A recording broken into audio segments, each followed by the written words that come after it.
Hey, how you guys doing? It's producer from Brothers Comics. Welcome to the Marvel Hacks. This is our Age of Apocalypse continuation, y'all. We made it through Legion Quest. We made it through chrome foiled double-sided X-Men Alpha, and now we're gonna actually get into the Age of Apocalypse books. Sort of. We'll get through that when we get to it. On the line is Brother Beavis. What's happening? Yeah, we've never made it this far. Yeah. We've threatened and rumored and convinced ourselves we already did this. We're through the prequel, the promotional materials. We are now at the actual books. Yes, it's like going. It's like a TV show and going from pilot to Yeah. from pre-production to pilot.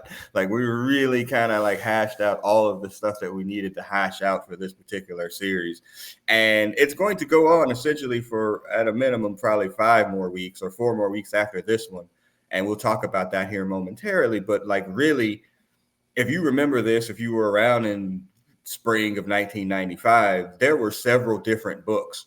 Yeah, we ain't reading all of them because one, we wouldn't be able to find them on Marvel's terrible app, and two, they're just really not that good. Would that be fair? Yeah, they're basically the same story. Like it's there. Well, maybe the one that's different is the Gambit in the externals, but Mm. it's your typical X-Men Shi'ar story so far. The Chronicle books are the historical ones that take us from like in this takes us from the past of the Age of Apocalypse up to the present of Age of Apocalypse. Those are somewhat useful, but there's a lot of material. Yeah. I've been reading some of. I just got to the book. I hope we don't cover in any detail on here, which is the X Man. Oh yeah, So yeah. We'll get to it, but not in detail. That's for certain and sure. And that's also going to give a call back that book to a time when actually when he does make a reappearance in the modern books. And modern is going to be now, I think, anything that happened before Krakoa. yeah, So he, yeah. we were reading those books too when he made this, kind of comeback as a Jesus Messiah as well. And Future X Man is also pretty crappy and sucky too. So, all right. Yeah, I think they it seems like his later, like his more modern incarnations are more of like just young Nate Gray, not Nate Gray from Age of Apocalypse. So Yeah. he's just annoying and overpowered as opposed to confusing and enigmatic and kind of a bitch. And also overpowered. Yeah. Yeah. So if you've been with us for a long time, you know Hutch would call these books side angle side books. So we'll talk a little bit about the side angle side books because I believe there are five of them that are going on, and I do want to talk about that when we get there too. We'll review X Men, Amazing X Men, and Astonishing X Men. Now, the X Men books were going on at the time. Then there were the two books, which was Uncanny, and then the regular X Men book. That you got an X Men book essentially every 2 weeks. And these are the mainline books that are going to go through this series, and those will be the ones that we actually review, not the side angle sides. And then I'm going to say that there's an unannounced team member in the X-Men Age of Apocalypse. We don't, they don't credit him, but I definitely think he's in the background pulling some strings. And to end the show, we're going to talk about the Gambit problem, y'all, because there is a Gambit problem. We're not talking about his educational level. We've already discussed that, and y'all listened a lot to that. But like, we're going to talk about the Gambit problem because I think there is a problem here, and actually, the problem really starts here, and it just continues on in different forms as we go through, kind of modern comics. But all right, let's jump into it. All right. So how do we get here, y'all? We said chrome foiled, full monogrammed, whatever covers of X-Men Alpha, and that was the last book that we reviewed. And essentially, Xavier's dead. We're 20 years into the future. There are X-Men, and like, oh well, this guy's an X-Men. I didn't know. They do this alternate versions of particular X-Men, or some of them are evil, some of them are good now. The Sentinels are now, essentially working for the humans. It's a little bit all over the place, but it does do a good job of setting what's actually here to come. And that's basically it. Magneto is now assumed the Xavier role, watching his friend die in his arms, that, changed him, to a molecular level. And he's essentially living out Xavier's dream. Bishop has come onto the scene and eventually said, this world is some bullshit. Like, I don't know what this is, because he's the only person that remembers the old world because of his time displacement, disease that he already has. And so Magneto now is going to set forth a plan, air quotation, to figure out if Bishop is full of shit. Yeah. That remember, producer, the first one's free, but after that, you got to pay. Yeah, and again, we've talked about this as well. This is when I jump back onto the crack. I'm having, sat in a meeting today and, pretended I was paying attention to it while watching much of the Charlie Sheen documentary. Crack is whack, y'all.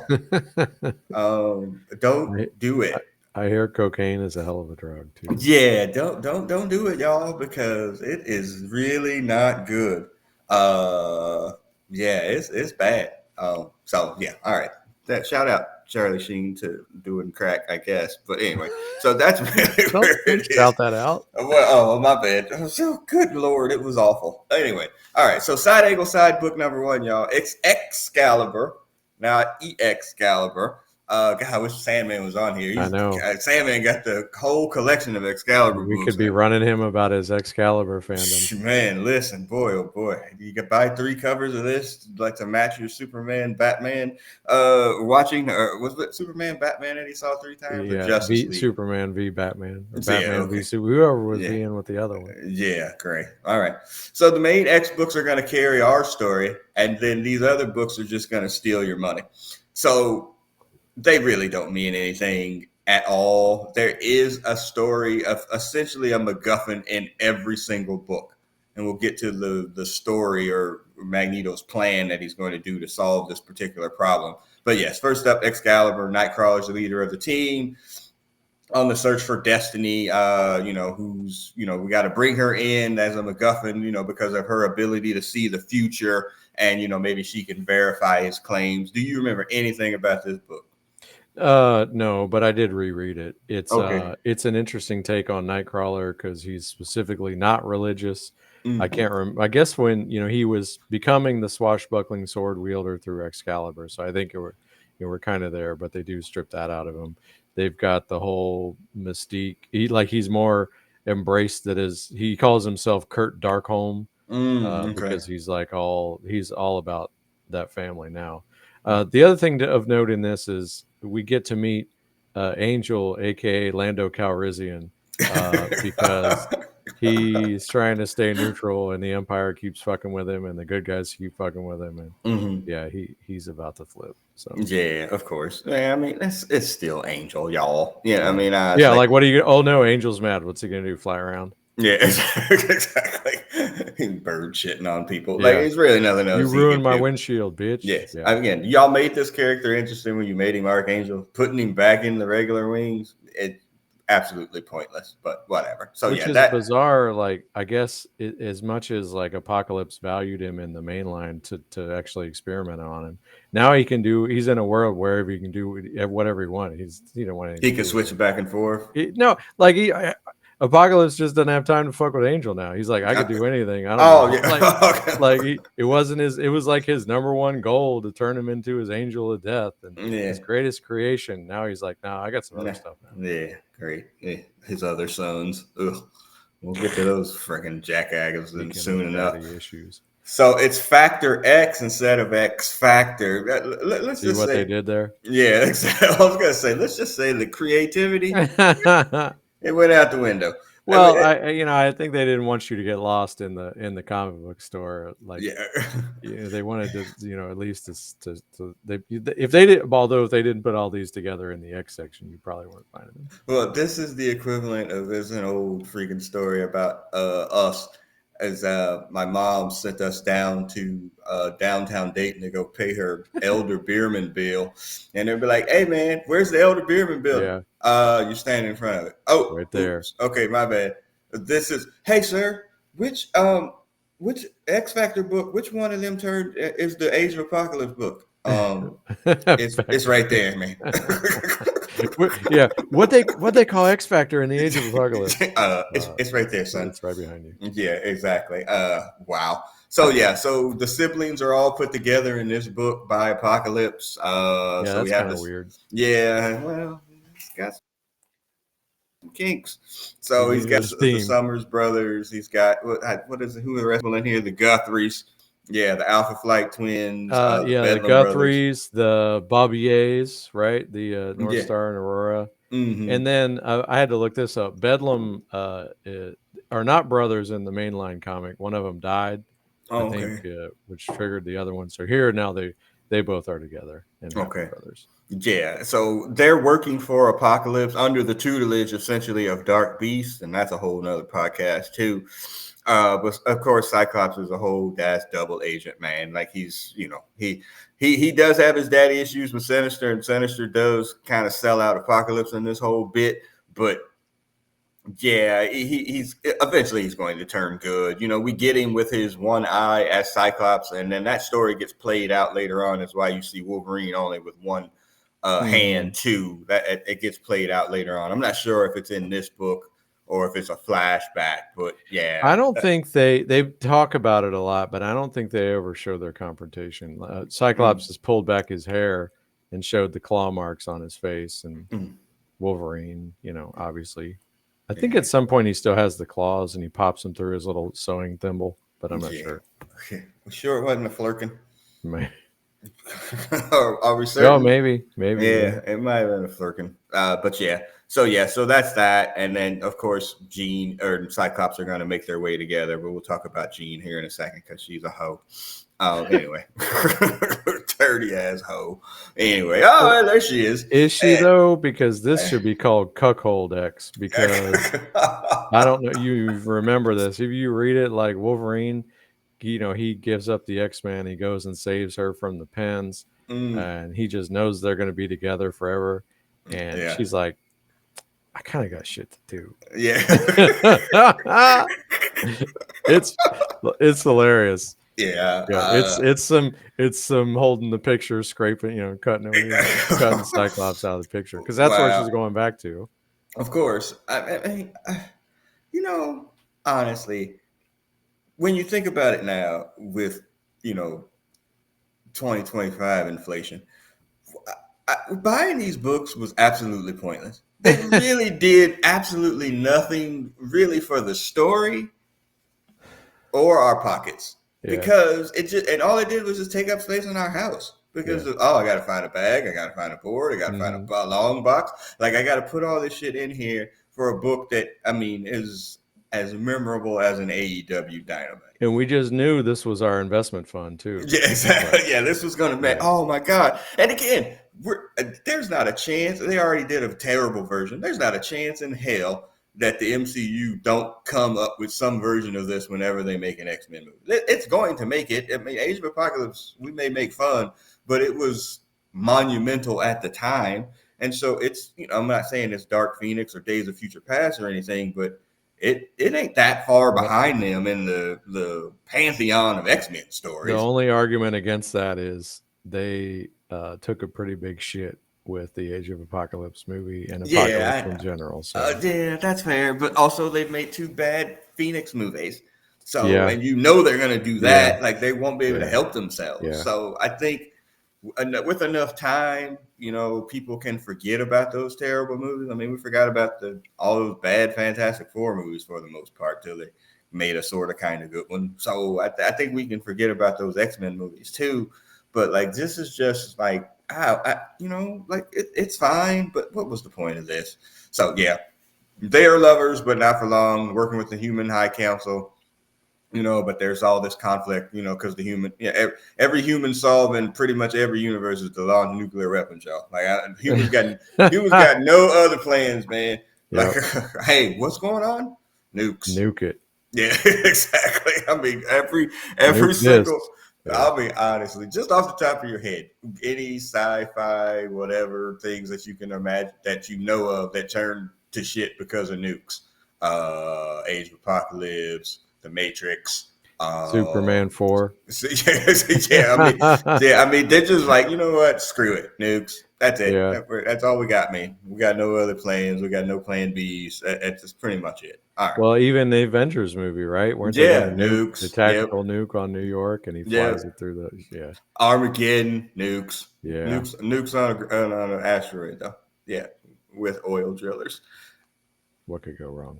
There's a fucking rant about that movie from me, man. I could go on for days, but I won't. All right, here we go. Generation Next. Hey, sir, Generation X? What book is that in the store for Asian Republic? It's right behind you. That's right. That's right there, sir. Oh, damn it. Okay. Yeah. So we didn't talk about of all the terrible Horsemen of Apocalypse. We didn't talk about how I bad the think Sugar we Man was. alluded to something far worse was coming. Yeah, Yeah. that's really bad. That's really bad. So this team is led by the married couple of Colossus and Kitty Pryde. That's alternate universe now for sure, for sure. But yeah, they're gonna rescue Ilyana because she has like her trans-dimensional powers, and somehow, along with Mystique or Destiny and whatever Magneto's coming up with this freaking plan, that's gonna be a part of it too. You know what? Two Generation X thoughts. I collected those books when they were coming out at the time. I think I think we enjoyed them mostly because of Chris Bachalo, like in Mhm. the art, and he's continued on this particular book because it was so, he like made the people look small on purpose, even though they Mhm. weren't small, and it looked completely different than everybody else that was Mhm. trying to copy like the image dudes that laughed. Two, then they made this really bad pilot and movie for Fox.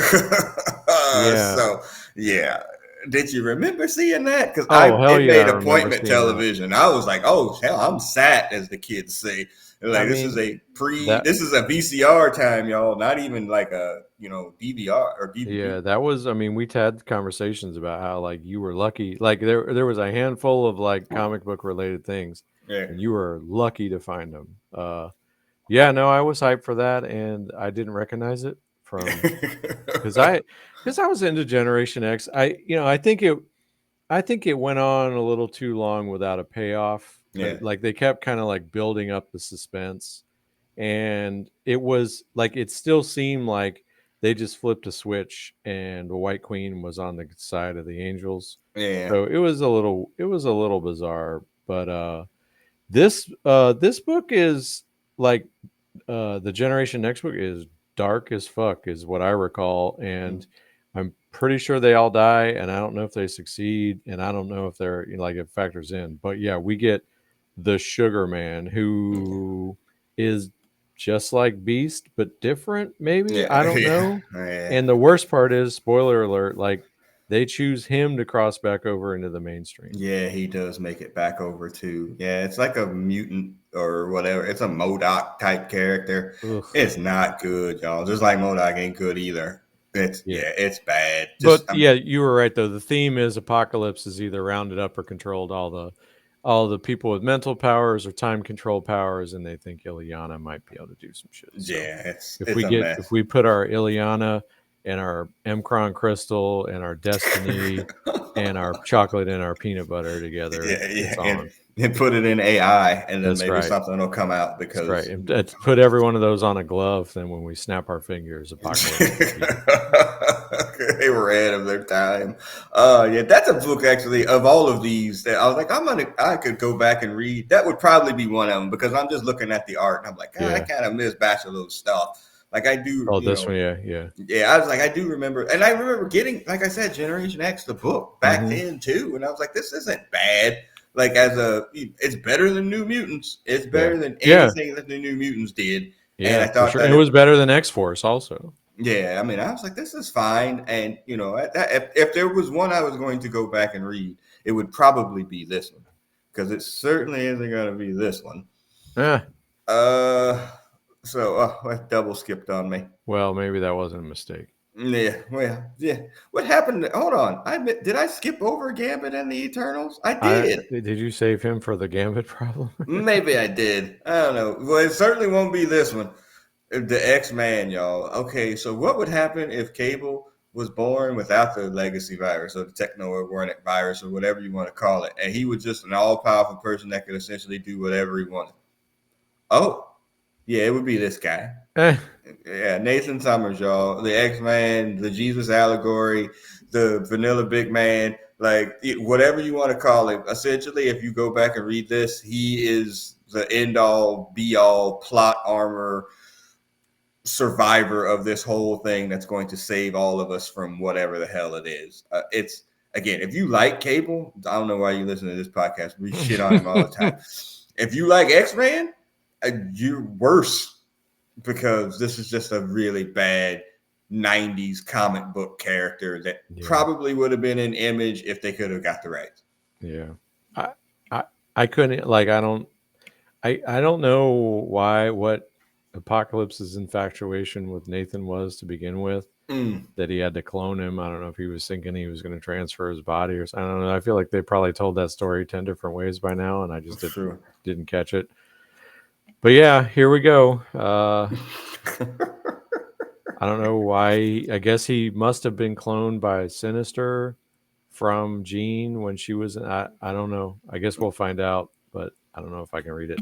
And I will say, as bad as his limited series was in this, like his ongoing series was so much worse. But because he makes it back too, right? He does. There's like 4 people. Sugarman, Dark Beast. Well, I think there was initially 4. I think there's probably Holocaust now. Yeah, Holocaust. Did Holocaust go? So Holocaust, Sugarman, Dark Beast, and X-Man, I think. Yeah, I don't. Now that's something I definitely don't remember. Yeah, I go back and look to see who did the art on this. It looks like Ian Churchill, but I'm not 100% sure. But that sounds right. I know he did one of them. Yeah, I just this it's not good, but it'll come up as we go through the series of the main books as we go through this, over the next few weeks. But yeah, not good, not at all. Also, Summers' boy, daddy issues. So now Forge is this kid's dad in the, not the traditional sense, but in the father figure sense. Just a mess, an absolute mess. X-Men sucks. God, it sucks. All right, so let's get to the 2 main books, y'all. It's going to be Astonishing X-Men and X-Men. Astonishing X-Men and Amazing X-Men. Now, if you have the Marvel app and you put in Astonishing X-Men, hello, Joss Whedon, because that's what you're going to get. Yeah. And you're going to have to search and search and search to find this particular version of the book, because that is exactly what's going to come up. And again, those Astonishing X-Men books, Joss Whedon, noted pervert as well, accusation of pervertity, great books. Like those first few books or whatever, when he brings back Colossus, those are some really good freaking books. But it might take you a little bit of time to find Astonishing X-Men from the Age of Apocalypse. Right. And if you put in like Astonishing X-Men #1, 1995, it's like no. No. How about that? Yeah, nah, fam.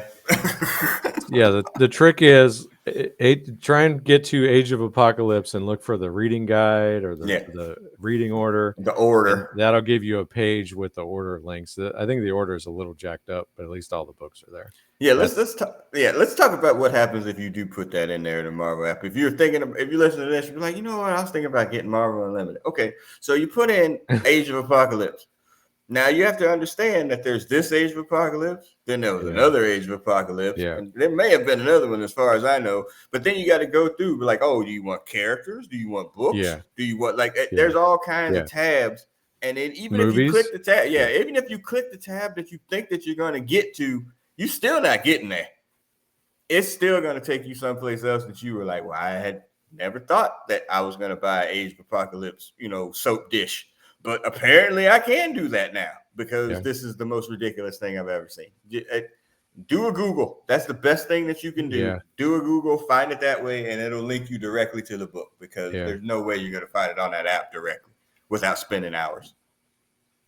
So anyway, all right. So these are the 2 books that we will focus on through the rest of this show tonight, the first 2 issues, and then as we go through the entire Age of Apocalypse until we get to chrome covered, double-sided whatever of X-Men. Omega, I believe, is the finishing book to this whole extravaganza. All right, moving on. So I think I said I did this. All right, wait. you So did. yeah, here we go. Hey man, this is obviously for you too. So as we go through the plan here that Magneto is going to come up with, I've come to the conclusion that maybe he was supposed to play Puck. He was Boulevard Trask. He was obviously in Game of Thrones. He's definitely in the background pulling the strings for the Astonishing X-Men, right? There is nobody that could have come up with a bullshit plan like Tyrion Lannister. And I'm telling you, Brother Beavis, he has to be a mutant, and he has to be on this team. He's in an alternate timeline in Queen's Landing because nobody could come up with more bullshit plans than Tyrion Lannister. You think that after having narrowly escaped execution like 3 times because of his decisions, his planning should be in question? Yes, be the hand of the king, but I'm just going to come up with absolutely terrible ideas. Yeah. All right, well, I'm going to be going, hand of the queen too. And hey, you got some bad ideas too? Because I got more. I was sure that would work. Yeah, exactly. What happened?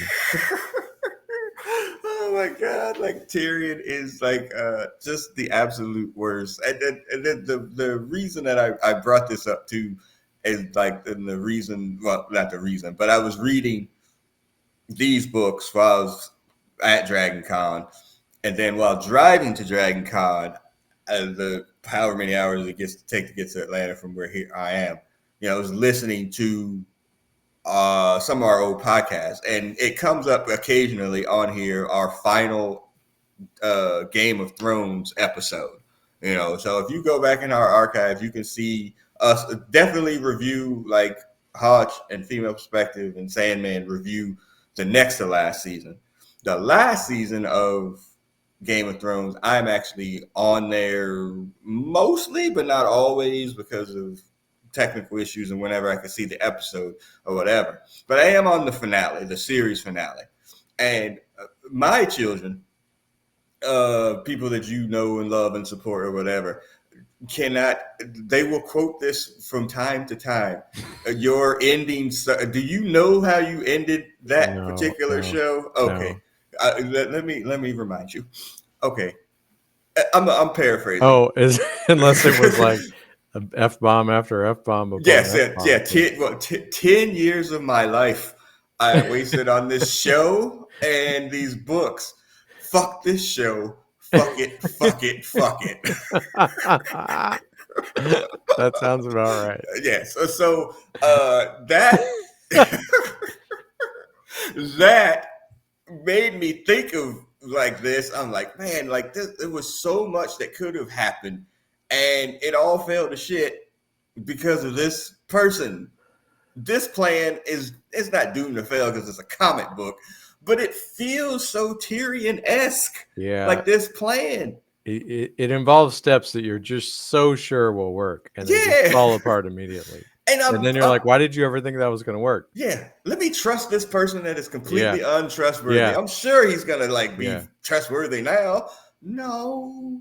Oh, Tyrion. So yeah, that just made me think of that because God Almighty, he's the absolute worst. But anyway, moving on. All right, so he's going to make appearances here. All right, so Amazing X-Men #1, y'all, January 17th, 1995. The first was free, but the crack cost money, y'all. Back completely on the Charlie Sheen pipe at this point. Didn't take much, y'all. It was Christmas, and then it was snowing, all right. Snowing crack. Fabian to see you.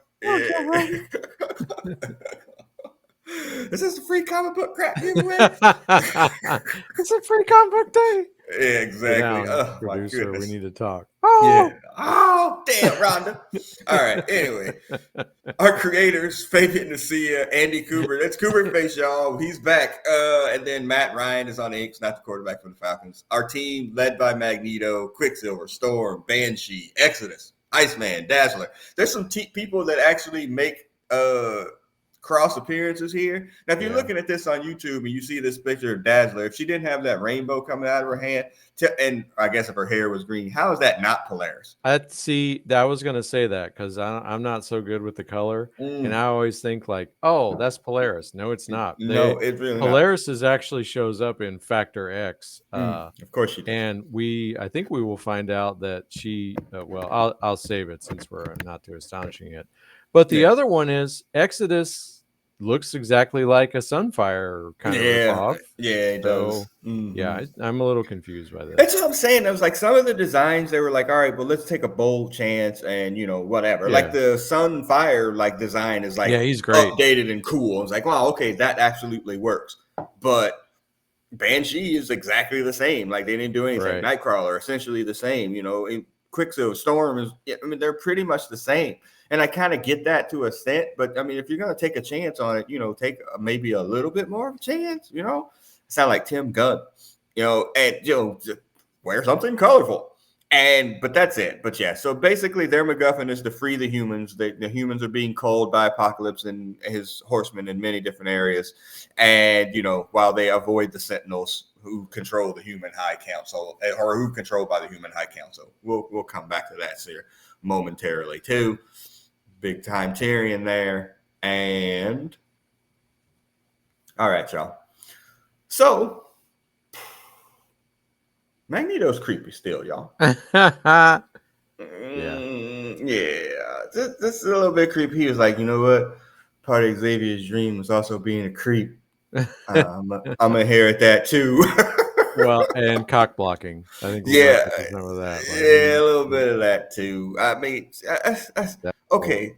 The plan, y'all, is to take a CD-ROM and insert it in essentially into. Sorry, they didn't even have Blu-ray back then. Yeah, exactly. Savages. Yeah, exactly. Oh, the plan failed because I couldn't get past the ads at the front. Couldn't get past them. How do you get past this menu? Oh my God! Don't hit not that DVD menu. You got to hit the other menu. Oh God! Yeah, DVD is fucking awful. But anyway.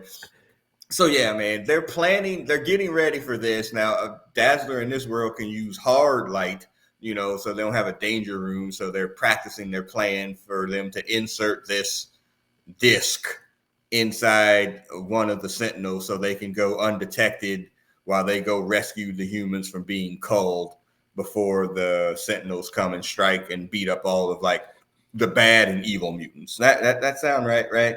Yeah. Yeah, okay. Yeah, that's the plan, y'all. That's their part of the plan. Their MacGuffin is to insert this thing in there. We'll talk about how well that goes here momentarily. Yeah, sure. I mean, whatever. Like, I don't have any real problem with it. It's not terrible, I guess, as a comic book or whatever. But Magneto's a creep. Y'all watching this on YouTube. Yeah, what is that picture with him and Dazzler there? Tell me what that is. There's some sort of power dynamic going on there. Yeah, you're my children. Which is even worse because as the aforementioned Polaris comparison. I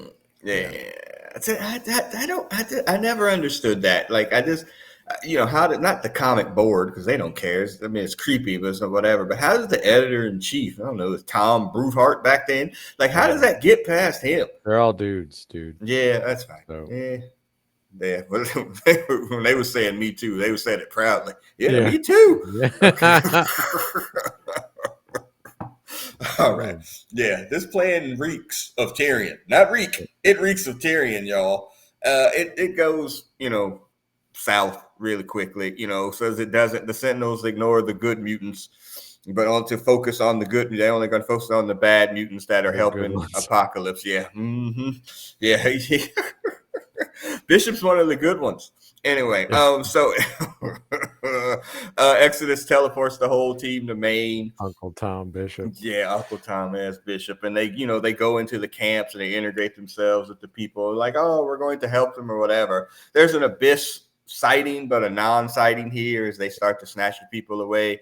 And then the Sentinels come in and they start to lay waste to all this stuff. And they thinking that the plan worked. They're like, oh, shit, it worked. Like, we're good. But no, it actually doesn't work, y'all. It doesn't. And so we get a comic book fight between all of those things as well, as the plan is not working out and like everybody's being attacked. And I got really thrown off by this hard light stuff with Dazzler because I'm used to like, I don't know, pop music and fun. Like, was that something that she could do? I mean, I know Well, Hut's not she on had a here. lot of like I guess pun intended dazzling capabilities, but she Mm, also had a laser that she could focus it into a laser. That was like her in the Outback days, if she was, pissed at somebody or that was her threat, she could shoot a laser. But I guess the hard light's an extension of that, but yeah, it can be illusions. hmm It can be like impact, I guess, like Cyclops blast. I don't know. Yeah, but she's making, like the danger room in one of the previous Yeah, things too. So, like, I don't know. So, holograms. yeah. How do they work? Wait, what's Hologram's clone's name? Oh, I don't. Yeah. Yeah, bad hologram. Bad Wait, no, hologram. what first one was bad? Mm. Yeah. So they get there. They think they're rescuing them. Like I said, Abyss makes an appearance and he starts snatching the humans up. And then Iceman's like, "All right, the plan's working," and he gets demolished by the Yeah. Sentinels as well. For he's ice, he can pull himself back together. And they're like, "Oh shit, what happened here?" Like the plan didn't work, but no, it Huh? did actually work. It did. It just was covering up for the other mutants. Yeah. All right. This is what I showed you the other day. Yeah. Like, okay. Then again, that Hutch would be better to help and whatever. Who are these people, sir? Like, Well, seriously. all right. I I'm took going to it to the lab. maximize this screen here. All right. Yeah. Go ahead. I took it to the lab just for this, and I feel certain that these characters were essentially created for this, and Okay. they go out like Cyclops and X-Men: The Last Stand here shortly. So don't be don't study. There will not be a quiz. These Yeah. will largely not come back to you. So the two of any importance are the guy with the sort of Templar helmet and big gun at top is Box, who was of Alpha Omega Flight. Flight, I believe, and then Okay. went to Alpha Flight, or he was Beta Flight or Gamma Flight or something like that. But Okay. he became a regular in Alpha Flight. Okay. Down in front is Vanessa Carlisle, who is Copycat, who I Mm-hmm. think is a shapeshifter. I don't know if she can also copy powers, but she was in the X Force books for a long time, and there was a fake Domino. She was a fake Domino for a long time. Okay. The other three, if I recall, so the Beat Boy is Arclight, and there is a character named Arclight who's a female from the Marauders. Oh, They yeah. seem to have the same powers, but they're completely different. I don't know. I think the goofy dude on the left is called Spine, and I think the other one might be called Yeti. It is not Wendigo. It's not Wendigo. Yeah. No, Okay. no. But don't get attached to Arclight, Spine, or Yeti.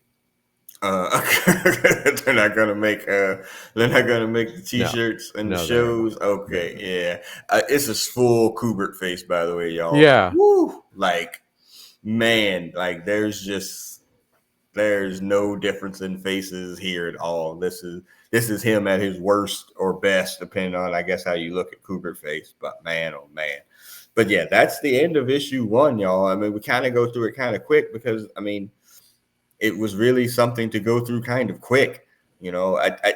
As the X-Men books go, this one, there's always like one book that's a little bit better than the other ones, and Astonishing is the much better book of between the two of them. Go ahead. I'm sorry. no, I was just going to say, actually, I don't know what I was going to say. It's okay. All right. Well, we're going to move on.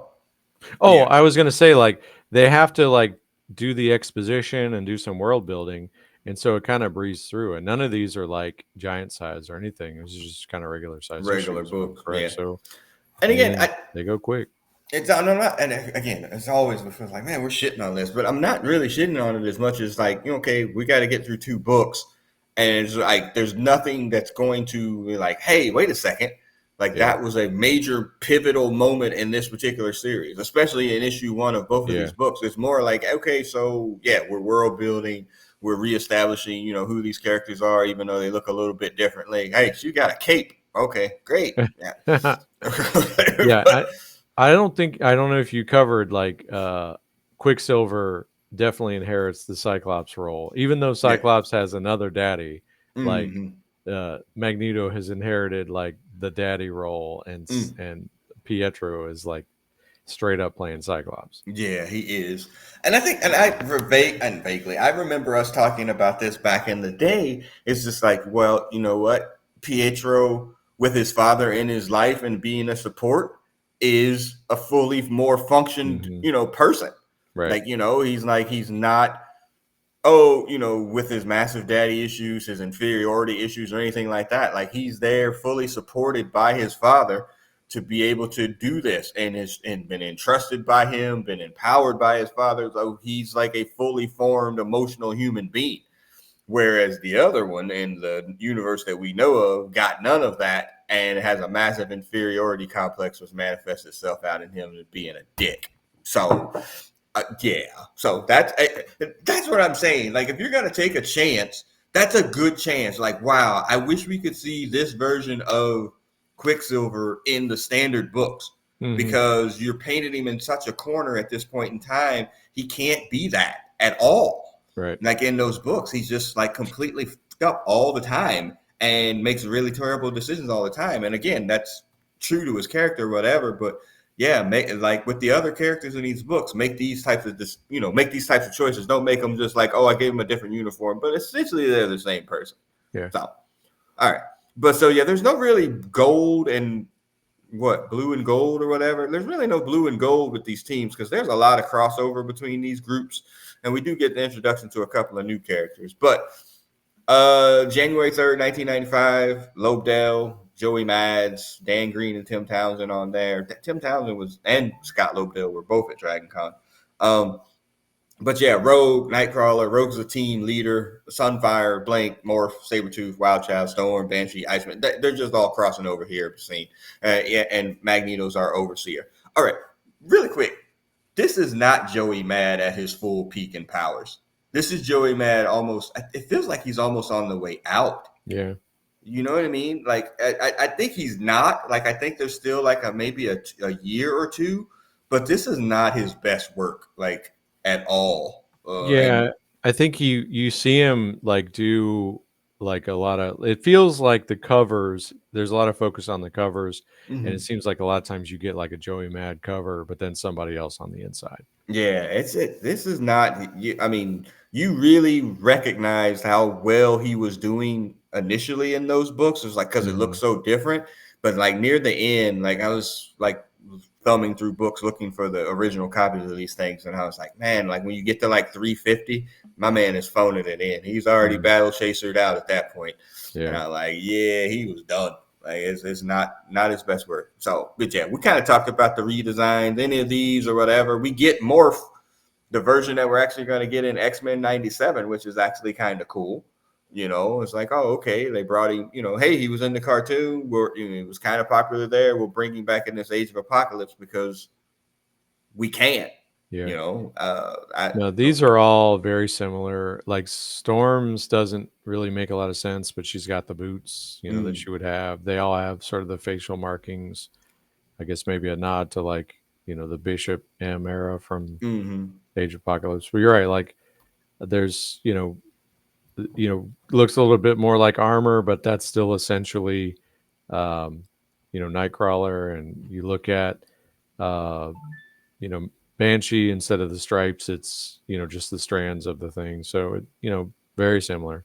yeah, The saber one tooth. that the one you mentioned earlier that's not in this picture is Sunfire. I mean, Yeah, it's coming. he's got a great design. Yeah, saber tooth still skipping leg day. You know, it's like I'm only doing chest and no cardio.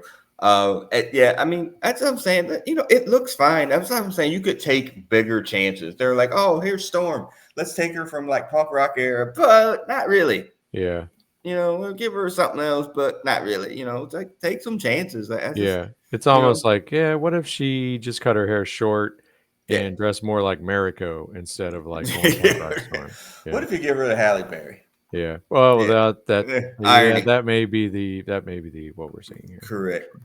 Although when did those movies come out? That's just 95. That's what, 98? Yeah. Yeah, Maybe they so were like maybe this was like starting the casting process, yeah. to make sure she could see herself in the role. Yeah, I did feel a certain way when I sent that picture in the group chat with her reading an X-Men comic book. That definitely made me feel Yeah. something. I was like, wait a second. All right. Anyway, so yeah. I'm gonna slide in and explain Scott Summers' backstory to you, girl. No, Cable ain't his daddy. That's his son. Yeah. Turn the lights out, girl. We're about to talk. We're about to talk about Blink. All right. All right. So yeah, I we don't know do why get. we were reading comic books in '97. I don't know what happened. So the first appearance of Blink, even though she's on the cover of X-Men Alpha, but this is her first real speaking comic book appearance. And then we do get this bit where they're fighting like some of they call them prelates or whatever, but they're really just soldiers of the Apocalypse War. Yeah, he's got prelates and infinites and Yeah, chosen. He's got a lot of factions. he does. He might be some AEW booking going Yes, on. it's one of the bad things from the Monday Night War. And then they have this He's the battle with chosen. them. Yeah, and Sunfire comes through one of her blink portals or whatever, and his powers are completely out of control. And that's basically it. Again, it's a comic book situation, basically, and it's just a good opportunity to introduce Blink's powers because they're going to become important here in a little bit. And to get the whole team together, and then for Tyrion to come up with the version of his plan for these people too, which is actually stupid as well. And Blink is our obligatory Kitty Chris Pryde, Claremont yeah, Jubilee yeah, or Kitty Kitty Pryde Pryde, character yes, or correct, Magma. 100%. Yeah. But she's also did she? I thought she crossed over. No, she No, doesn't. Yeah. she had a big fan following. They crossed her over into some Elseworlds Havoc Mm-hmm. story. I can't remember what it was called, but Okay. there was a certain point where Havoc got ripped out of continuity. The Exiles, I believe. Yeah. Uh huh. Yeah, so it Yeah. was like some Elseworlds multiverse bullshit. Okay. Yeah. I mean, again, she's popular enough to had. She's going to make it. I think I talked about this. Oh yeah. Yeah. So she winds up making it into the Days of Future Past movie. And again, say what you will about that noted pervert that made X-Men 1, 2, and then he makes Age of Apocalypse 2, but not Age of Apocalypse. Well, he did make Age of Apocalypse, it was terrible, but he also made Days of Future Past. What was that dude's name? I can't remember his name now. The director of the first two movies. Bryan Singer? Bryan Singer. Yeah. Like, say what you will, but the opening for Days of Future Future Past. Past and then X2 are Yeah. absolutely amazing. Like, Yeah. I mean, though you will be complete. I'm hyped, I just think telling you the mean story. they're uncanny. Yeah, there you go. Well done. I'm like, whoa, this is like really exciting stuff. Like, that's good. And again, we said it all the time. Days of Future Past was probably the best movie they could have made given the circumstances that they had. Mm-hmm. That's it. That's it. No, the comic book. No, don't worry about the comic book. That was the best movie that they could have made at the time. X2's opening is absolutely amazing, or whatever. And so Blink as a character, to bring her into that alternate version of that world or whatever, she serves her purpose in that movie, and she does a great job at the start of that movie. I mean, Blink was very, very popular at that time. And then again, we get the crossover with Morph. That's the version here, kind of with the plain white face. And that's the version that we wind up getting in this book as well. And, again, in X-Men 97, he's like taking people, morphing into them and using their powers. Here, he's really just a shapeshifter, and, he's not using the powers that the people have. But, I mean, creative stuff. Now, other creative characters that are going to come out of this era. Where we almost to Maggot and Marrow, brother. Yeah. Well, it's worth mentioning too, like the Generation X or Next team was a lot of sort of like body horror, like misfit characters, but it kind of still worked. It was in the Grant Morrison era when it was like just off the wall, but also like really useless and unlikable characters that like they kind of they found a way to do like almost like a Morlock version of the X-Men or New Mutants or whatever you want to call it without like just going completely off the rails. So Yeah, I thought they did a really good job here too. Like I'm mhm, like, oh, okay, this absolutely works for both of these characters. So mhm. yeah, not bad at all. No maggots and marrow though. Those are not good at all. All right, let's see where we are. All right, Apocalypse sets the trap. So, that whole thing with the prelates and all of that, that was actually set up by Apocalypse. He was the one, that set this up that, once Blink teleported herself into that world or into wherever they were, he's able, to set whatever trap that he has, whatever. Who's Rex here, Brother B? That I'm not sure. I think he's uh, just a Okay. facilitator. Like Yeah. Delgado that they all mentioned, he is one of the acolytes, I believe, Mhm. Magneto's acolytes, but I Okay. don't know who Rex is here. Yeah, he's happy, he's smiling or whatever. You can definitely tell, not tell, but like it very much feels like, even at the chair that he's sitting on, like, so we're doing a lot of uh Thanos type moments Yeah. here, but this is post like that. Those books had already been made, right? Like the Infinity books or whatever. Or is this after that?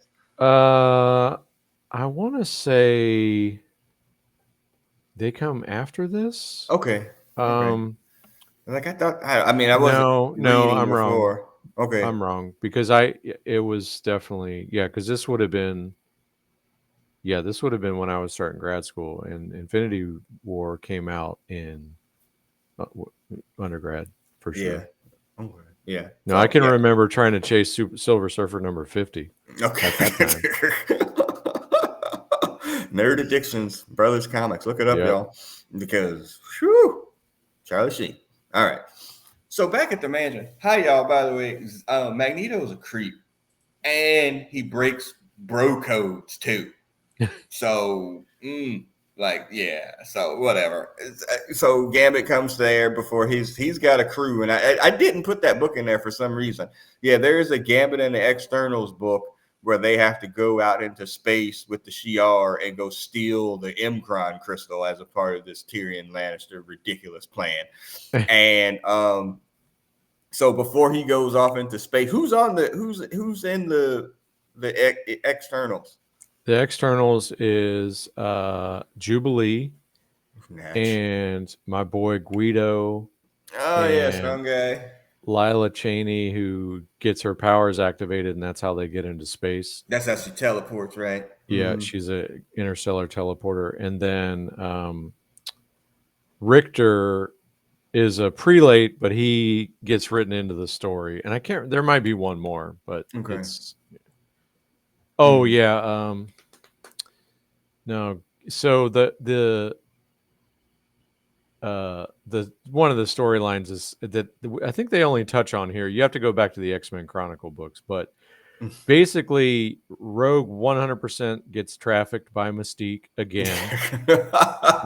She absorbs half of Polaris's power, which is why she has magnetic powers. Yes. And then there's a triangle where she probably didn't want either Gambit or Magneto, and then Magneto was manipulating her because he could use his powers to touch her and nobody else could, And and fuck. Gambit was trying to get her away from him, and Mm-hmm. then like they were both in danger, and she picked him, and Gambit didn't take it very well and Mm. said some words that hurt, and then he Yeah. just like got butthurt and left. So Yeah. he has somebody, I think it might be Lila, that he's like basically using because he's not with Rogue. Mm. I don't know if this is going to feed into the Gambit topic later. It's coming.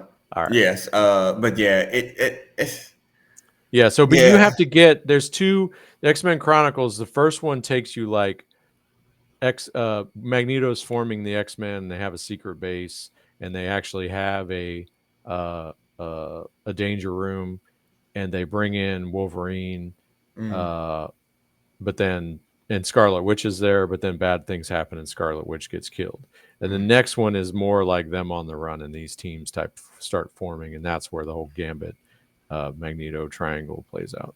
Rogue Yeah. triangle. Yeah. So I mean, again, the long-standing whatever thing from Rogue and Gambit, goes on for a while.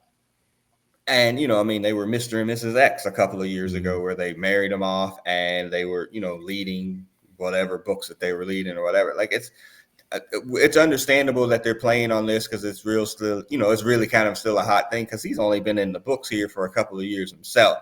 And he's become such a popular character, which we're going to talk about on the end. But yeah, I mean, Gambit is upset. Magneto used to be his boy. Magneto, a creep, has a baby with her and names the baby Charles, which makes it even creepier. Like I mean, that's all. So much bro code has actually been broken by Magneto. Just a bad dude. Like, oh yeah, he's this good guy now. No, man. Like I think to his core, he's still like that dude that would have become a problem for Xavier in a future time as well. He's just biding his time eventually here. It's just not a good dude. So yeah, not a good dude, Magneto, man. So we get a chance to see them. He's like, I wanted to see you one time before I left. And then now Magneto has this moment with Kurt, where he's essentially like, look, man, I got to find out if this story is actually true. And Kurt's like, you would sacrifice all of us, your kids, your wife, you like all of this stuff. And he's like, yep. Yep, you figured it out. Yep, I really don't. And again, that's true to the character too. Like I think Magneto, even in a world that's it's absolutely terrible, but he also has a foothold in it where he's actually, somewhat obviously the leader of men. I think he still would be like, yeah, you know what? I'm good. I don't really want to be this responsible for all of this stuff because I'm much better on my own. Like, and I think that's really what this is. Like, he's like, yeah, I understand that, but like, I'm good. Like, I'm fine. If he's telling the truth, I'm perfectly okay sacrificing every single one of y'all. Like, I don't Who really am care. I to decide what we should be doing? Exactly. Yeah, maybe I would kill baby Hitler. But if it benefited me, yeah, probably so. So yeah, it's just crazy. And again, this idea that Bishop is the madman is kind of, the boogeyman in this whole thing. But that's fine too. I think a lot of times people are like, "Oh, Magneto's such a good guy in this." I don't know that he is. No, I think he's still the same dude, and I they mean, didn't babyface him up too much. it's still like they fanatically pursue the dream, and it just it doesn't matter that they see it as a good outcome. Eventually, it just goes breaks bad. Right. Yeah. And also, like, he would pursue the dream in a situation where he knows it can't actually happen. You know what I mean? Like, the bar is the floor. Like, we don't really have to do that much. And then he gets an out when they're like, yeah, this world is bullshit. Word? Yeah. Let's just sacrifice the thing. We're good. Yeah, I was tired of this anyway. Yeah, where's that excursion? Says, I'm perfectly fine, sacrificing this whole thing. So yeah, so there's their plan. They're about to go off and do something. They got to go stop the culling. Rogue, Sabretooth, Wildchild, Morph, and Sunfire. Not a lot of firepower in this group, by the way. I mean, Rogue, yes. I mean, Sabretooth is good hand to hand, but I mean, after you get through that. And then they do, I mean, later on we'll talk about it, but they do the Sabretooth and Blink are the Wolverine and Kitty or Wolverine and, Jubilee, like little situation here too. And we get some more shenanigans, and then Joey Mad doing his best Kubert face here too. Like everybody looks exactly the same. Like it's not a good look. He's like, I had this idea for a book that would only come out every 6 months. Make it 11 months. Yeah, man, make it 15. Make it 2 years. Yeah. Oh God, man, yeah, that's awful. But yeah. And then essentially Bishop's like, we're just gonna let everybody leave and go die. Like, yep. We're good. I'm fine. Whatever. Yeah, he doesn't care. Like that's what I'm saying. Like every time I read this book over the time, I was like, man, I just don't think he cared. Like, if it works, it works. If not, you can die, nigga. Whatever. We'll just die here too. It doesn't really matter. So, all right, let's go into this last part here, and obviously this will be a part for the YouTubes here. Let's talk about the Gambit problem. And again, we're missing female perspective, and we all miss her, since she passed or whatever. And then Hutch is a good source of, channeling the things that she would have done and said about the Gambit problem or whatever. So, we're well into the X-Men animated series at this particular time. This is 1995. The show's been on for what? I think when it came out in 92, Yeah, I something like that. believe, something like that. So it's been on. Gambit's No, been. it came out. No, it came out in '94. Was it? Did it? Yeah, check that. No, I was in college. No, no, no, no, no. Definitely not. I was definitely in college when it was on. '93. Maybe 92 or 93. Like, yeah. That was another trying to catch that pilot. Oh boy, Fox listen. Saturday morning. Yes, exactly. Son of a So, bitches. yeah, that's a terrible story. I've told this story. So, when I first moved to Florida, when I was first teaching, my mom sent me like all of our stuff, and the only TV I had was this. Hello, black folks. We all I had was the kitchen TV. So she sent me the kitchen TV, and the kitchen TV was I don't know. It was color, but it was old. It was maybe if it was 13 inches, it was probably a lot. It's the only one I had, but you had to like turn it on for like hours for it to kind of essentially warm up. So the like the it would have like the fake porn channel thing. Like that's what it would look like initially when you turn it on. But then like a 2 or 3 hours later after it warmed up, it would the picture would straighten out. That's the TV I had. And so like on X-Men would come on at whatever, I think it was 10, but it might have been later or earlier by an hour. I would like wake up, turn the TV on, and then go back to sleep. Like, well, that's gotta warm up for a couple hours. Let me preheat the oven and then like go ahead and watch this stupid cartoon. So yeah, that was definitely 94. But this started for sure. Like I remember watching it in college with my roommates. That at Yeah. a minimum 93. Yeah, so 92 October, November There we go. 92. Yeah. Okay. So Gambit been in the comic books for a couple of years before that. Makes it onto the TV show. People have this impression of Gambit essentially like this is this particular character, and people like that particular character essentially based on the cartoon, not the comic, because he doesn't really have much of a story in the comic. And then, he gets into this movie in Wolverine 2, which is terrible, no matter what you think of, Taylor Kitsch or whatever playing that character. And then he still becomes such a popular character, that he winds up in that Deadpool Wolverine movie. He was going to get a solo movie. Remember, Fox rolled out, Taterhead Tatum out there, with the whole Fox people. He got the haircut. He was working on the accent, and and the movie went through director and writer and writer. And I remember female perspective being like, that movie ain't never getting made, not with Taterhead Tatum, and it didn't because as Hutch would say, the character is two-dimensional. Like there's nothing there outside of a cool power set. And then we do get that version of the character in that Deadpool Wolverine movie, essentially to make fun of the fact that he talks funny or whatever and has a cool power set, and then all the way to the point where we get to see, Gambit, probably the best version of any version that we've seen him, go out like an absolute G in X-Men 97. So the question is, does Gambit suck? That's the question. So I think Gambit is largely dependent on kind of how he's written and how he's used. So in the original animated series, he was other than his solo story in season 2, which I think we all love, ironically. Yes. Thieves and assassins. Yeah. Assassin's Guild thieves. Been going on for years. And to this day, I say things like, maybe I go in like this, huh? Or first we charge the card. I Yes, quote him to this day. But he was same. sort of he was a bit character, and he worked. And so I think that's one way is he's just like a secondary character, but then the problem is he's popular enough that doesn't necessarily work. So the what I think they illustrated in X-Men 97 is he doesn't have the power set to go against the type of threats you expect to see in the big productions, whether it's the movies or the show. But I mean, they kind of paid that off. Like he doesn't have the powers to go against it, but he does have the character and the heart to go against him, and he died as a result. So I think it's how he's written and how he's used. And I think obviously the Channing Tatum was fan service or like maybe like anti-fan service or trolling or Yeah. whatever.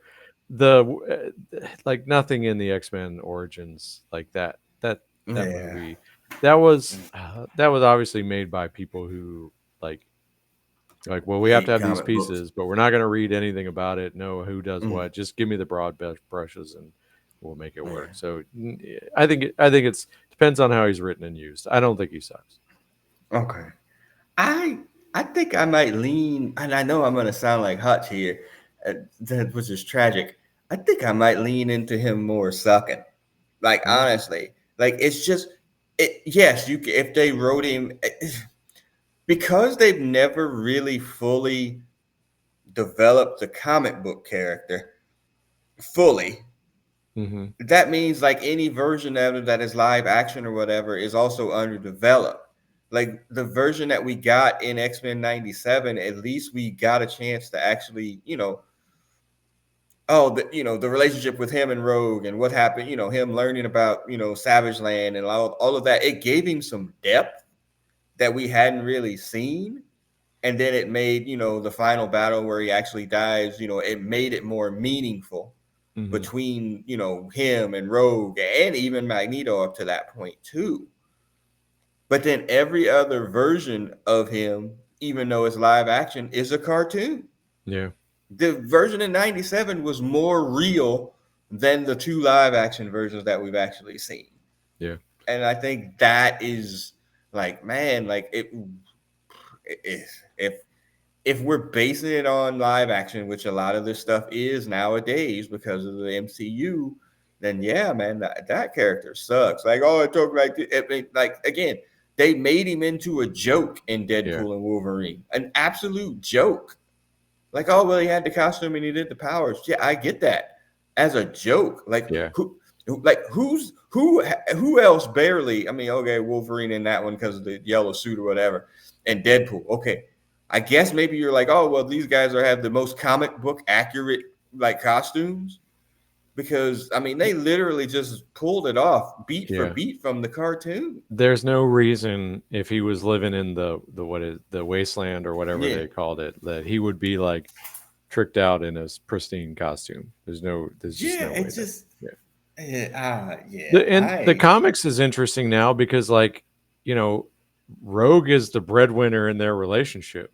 And, mm-hmm, he might be the stay-at-home dad. And it's interesting because, as we talk, it's a kind of a male dominated industry for a long mm-hmm, time.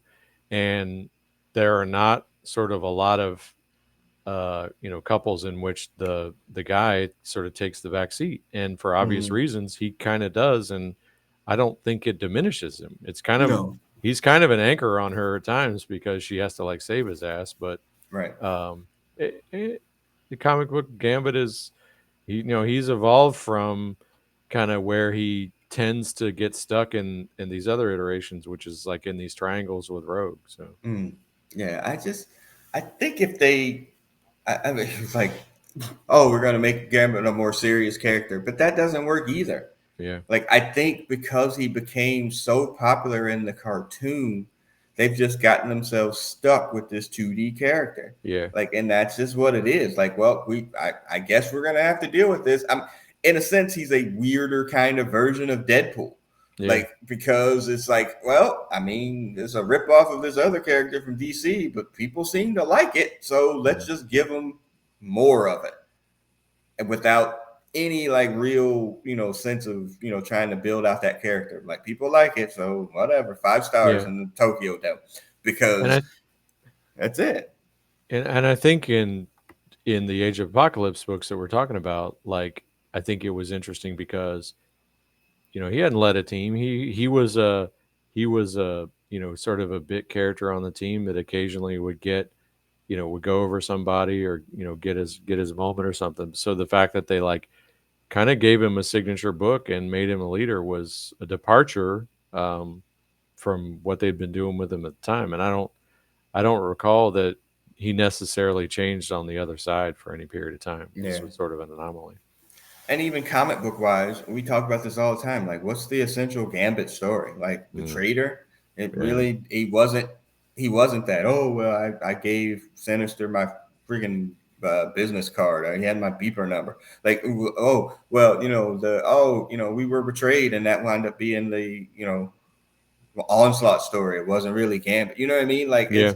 it's not really him, and so he doesn't really have any like sustenance or Yeah. substance to him in the comic books. He's just this character, Yeah, and from the the one cartoon. scene, not a story, but the one panel I always remember, which has been devalued because so many people have done this too. But right before the blue and gold split, they had a story in Shi'ar with the Shi'ar where they got Xavier back in the story, and he takes out Gladiator with Yeah. like a whole deck of cards, and Mm. it was awesome at the time. But then Cannonball kicked his Yeah, ass like 3 years everybody beat him later, up and too. then there's a long line of Man. people who have now kicked his ass. So Yeah.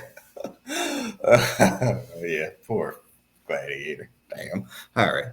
So that's they it, once they y'all. realize they're like, oh, this is no, we are ripping off Superman.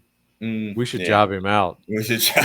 Yeah, Yeah. yeah. This is our ripoff of their number one, their strongest character. We should job his ass out. Yeah. Oh. So So let me take y'all behind the scenes on the production part of this. So we're gonna end this podcast here in a couple minutes, and me and Brother Beavis will, say goodnight or whatever on this thing, and then I'm gonna like download these videos, and I'm gonna post like this entire hour and whatever minutes this is gonna be when it's over. That's fine. People will listen to it, SoundCloud, iTunes, Stitcher, Google Play, the whole thing, whatever.